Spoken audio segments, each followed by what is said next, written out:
Ladies and gentlemen, how we doing today? This your boy Demarcus representing Fish and Grits, and today we got a little Southern hospitality coming for you. We doing it for the coaches. Now everybody got it out about race. The coaches, the arts, it's the appreciation of art. It's the human intellect. It's developing each other. It's sharing social issues, sharing social practices, everything. We doing it for the culture. And for today, we got my man Lane Fobbs and Erica Matthews. How y'all doing today? Good, man. What's going on? Great. Man, everything good, everything good. I know y'all got a little show coming up, girl group, man. I'm interested to find out more about this show, but to start off, I want to know more about Miss Erica Matthews. Tell us a little bit about your upbringing. Where were you born and raised, Erica? I was born in Atlanta, Georgia, raised in Clayton County, Riverdale, Georgia. Nice. Um, yeah, so that's my upbringing, Played sports. Okay, happy. What you end up playing? I played a couple sports. I ran track for a little bit, but I'm not really that fast, even though everybody think I'm fast. Hey, you can be as fast as you want to be. Did you ever like I, visualize moving somewhere outside of Georgia, or you just being comfortable where you at? I actually love Georgia. Like I love where I live, but I do want to venture out only for acting. I think there's Okay. opportunities in like California, and I love theater in New York. So those are places I do want to, kind of visit. Nice, nice. So tell us a little bit more about your experience at Georgia Southern. How long was you there? Like between what years? I was there for a minute. I was there for 5 years, like four and a Okay. half, 5 years. Yeah, I was there. I think I started in like '08, and I graduated in 12. So Nice, nice, nice. Was that always your top college choice, or did you have any other options you was considering? to be honest, I really, I actually went there because a lot of my friends were going. I love the campus, um, and they had a great education program too. So, but I love Georgia Southern. It's like Ain't no the, wrong. the Oh best yeah, decision I could have ever made. Yeah. that's wonderful. And it's good that you was around people you actually know. A lot of people feel a lot more comfortable when it's just people you can relate to around. So hey, that was a good little Exactly. choice for you. Okay. Most important question I got for you: have you got over that Super Bowl loss yet? That was terrible. I know those. I know those Falcons did you dirty. They ain't have to do you that dirty though. You said say it for me again. Over the Super Bowl loss, have you got over it yet? You know what? I'm not really a big football fan. At But all? I So will say this: you weren't even rooting for them? I had rehearsals during the Super Bowl. They didn't even give us that day off. Okay. So when I was watching the beginning of it, yeah, it was for play. But the beginning of it, when I saw the score, the Falcons were winning, and then Hmm. like by the time my rehearsal was over, the Falcons lost. I was so confused. He's like, what happened? What happened over here? Somebody What explain this happened? to I me. don't know how. Yeah, that didn't make sense to me. Well, Miss Matthews, when Yeah, did that you didn't make decide to fully dedicate yourself to acting? fully dedicate myself. Well, I will say it was always been in the back of my head since I was in high Hmm. school. Did a play, but I was told that only 1% make it, and I was that kind of discouraged me a little bit. So I kind of Hmm. went a different route. I kind of like put it into the end. But 2 years ago is when I was watching Beyond the Lights, and I would never Okay. forget. He's my favorite director other than Mr. Lane right here. Yeah, put out there like that. Uh, Yeah, put out there like but that. this is someone that I really do want to work with, only because she inspired me. She inspired me so much from her work. But Beyond the Lights, I watched Hmm. it, and it was like a life changing experience. I will never forget it. Was it like that first time you seen it, or did you have to watch it a couple times? You're like, you know what, I this watched it this like is me right here. This. I wanted to see it once with a friend, Hmm. and I actually came back to the theater. So I remember November 14th. Nice. There you go. That's a story right there. November 14th, that's when it happened. And I came back up to the theater and I watched it again. I watched it 3 times that day. And That day, that day, consecutive or like consecutively, I watched it, bought that's another ticket, passion. watched it again. Oh yeah, That's because passion right there. It's real. I couldn't figure out why I was so drawn to that movie. And that's when it hit me. What Hmm. do I want to do for the rest of my life? If money was an issue, time was an issue, what would I want to be doing with my life? And it was acting. Exactly, So because you got to do something you love. You don't want to be stuck in no yeah. dead end job, and you looking at the clock like, when is gonna be 5 o'clock? I need to get up out of here. When you're doing something you love, you want to show up to work. So hmm It I don't can feel like a work definitely day. exactly. So I see exactly what you mean. So how does it feel being a startup actress in Atlanta? Do you feel any pressure? Do you feel like you have to stand out a little bit more? Just tell me a little bit about your experience being a startup actress. Uh, I'm starting to see now that I think I do have to kind of stand out a little more, only because of the reputation, I guess, that I Hmm. hear. People think that actors in Atlanta aren't really trained, aren't well trained. So I do feel like I do have to sort of stand out a little bit more. But I've been lucky enough to work with a lot of talented people. Hmm. And I think if I was in a different area, I don't know if I would have got that same experience. So I would say, so I'm learning a lot with people, who doing a lot of independent projects and things like that. So I'm learning a lot with them. But I think, overall, it's been a pretty good, because I mean, Atlanta is growing right now. Yes, it is. It's It's still in the growing. process of growing. Yeah. Yeah. So I'm actually happy to be here. I don't know. I don't, and I wouldn't, and to this day, I wouldn't say I would wish I was in another area, because I'm learning so much right now. Of course, I want to venture out, but um, No, it's fine. Take advantage of everything. Take advantage of this yeah. opportunity, definitely, man. And Lane, I want to know what made you reach out to Miss Erica Matthews. What did you see that, like, you know what, I need her on this? Well, man, we whenever we start production with the Fobs Factory, we always try to understand each character, kind of see their wants and their needs and desires, and we try to find people who are going to really get that across. That's really the secret to any casting. Does that Sir, person yes, sir. get the emotion that you want, what you're looking for? You know what I'm saying? Erica really had that. She had the facial expressions and things like that. That's the main thing that I always Yeah. try to tell our cast that too, man.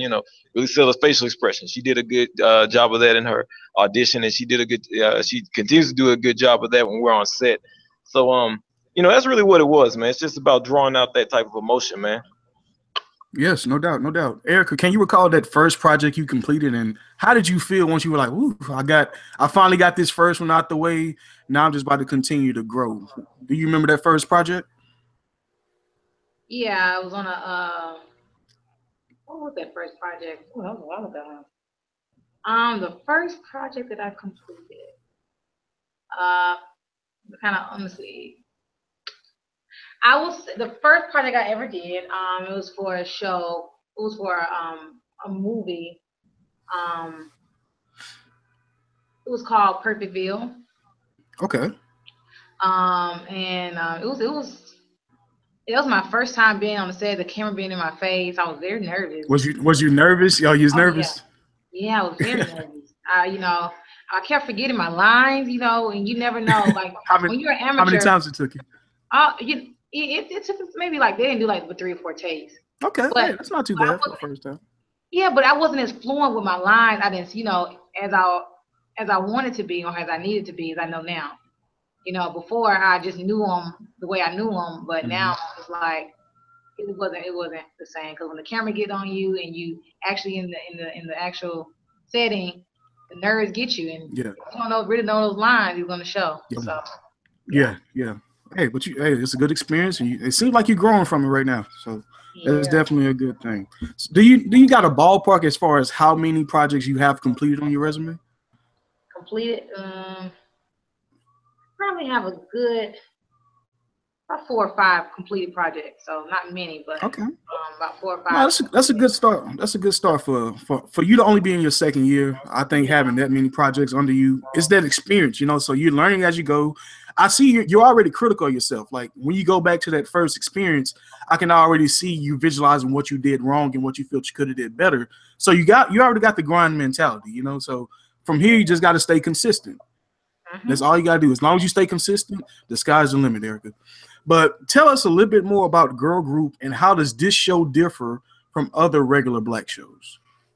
Oh, Girl Group is hilarious. That's all I want to say. Oh my God, that's one of the best I've been on. It's so funny. Is Um, this the best project you're working on so far? I can't really, all of them are great. It's top. It's at the top, man. It's at Probably the up there at the top. top, It's though. at the top. It's a lot, Okay, okay. Man, It's at the top. it's at the top for me. I don't even know if it's the best project that I wrote, man. We just gonna see. We're gonna see when we put it out. We're Nice, gonna let nice. the people decide it. But it's Girl Group it's fun. It's like we talked about earlier. Just raw talent. It's just a lot Mhm. of it's the crew, from the crew to the cast, the director. He has a vision, and it's something. It's very different. I've done, like I said, I've been I done 5 projects, about 5 projects here, and none of them are similar to this project at all. The comedy, you just have to see it for yourself. You have to see it. No doubt, no doubt. Lane, you want to tell us a little bit more about the content that you drew up? Yeah, man. I mean, basically, yeah, it's not like any other, black show that you'll see, especially out here in Atlanta. It's when you're in Hollywood and you're trying to make, some money off of intellectual property, it's all about how do you stand out. You're gonna go to Bill O'Reilly, Stephen A. Smith, right? You're gonna be outrageous. You're going to have a smooth delivery like you and DeMarcus do. I chose something that I know. I always watch Adult Swim. I always watch Cartoon Network. Those are some things I grew up with. So when it came time for me to want to write my own work and my own piece, I pretty much said, write what I know. That's what you're supposed to do anyway, right? You're supposed to write what you know about. I know what's funny, A, and B, I've lived around black people my whole life. So those are 2 things I know pretty well. And, it's really about blending them in a unique way, man. We don't, especially for the actors here in Atlanta, like Erica said, there's not a lot of roles like that for people here. It's something a little bit different. And to me, I like it because it opens the cast up to other audiences. You know what I mean? It's opening up to, it's not necessarily, we got the Love and Hip Hop crowd on lock. We got the Power Game on lock. Insecure. We got those people on lock. You know what I'm saying? Okay. What about those people who watch Adult Swim, who watch maybe, some anime, some whatever, well, how do you get those people? How do you get those black people? How you draw them in? Yeah. How do you get those people? How do you target them? That's a whole section of people that we never are able to reach. You know what I'm saying? Exactly. And even to look at it beyond, just to take it a little bit deeper. I mean, those are the people that you have San Diego Comic-Con, and you have all those other PAX East and all that type of stuff. When like people from Star Wars show up at these conventions and whatnot, those are the type of fans that they go after. So my whole thing is girl group, not just getting them paid now. We'll sell it on our website, not just getting them paid now, but 10 years from now, 15 years from now, I want somebody to say the ultimate vision. Yeah. I want somebody to say, hey, Erica, here's 5 G's. Come out to San Diego and talk about the show. You know what I'm saying? Exactly.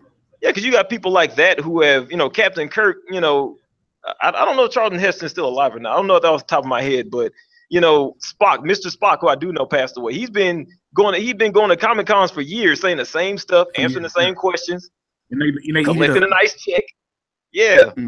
And so that's what it is, man. We take out my whole writing idea is take something and just take it completely left. So for girl group, you got 3 girls in Atlanta that want to sing. We've seen that before. We've seen Star, we've seen Empire, different groups of girls, but none of them have. When you see in our trailer in our show, none of them have a manager that's gonna run up and just straight choke one of the girls, Bart Simpson style, For like turn on. yeah. Nobody's just gonna go Homer Simpson on them, and then it's like, all right, go outside, go solve this mystery, go do something crazy, So now we have the Aqua Teen Hunger Force element in there where they're just doing random things, but it all has an African American base. We just take it somewhere it's never been. Okay, I got you, man. I got you. And Erica, I just want you to answer a quick question from you. You can go as long as you want about it, but what are your current views of the way they portray Black Hollywood?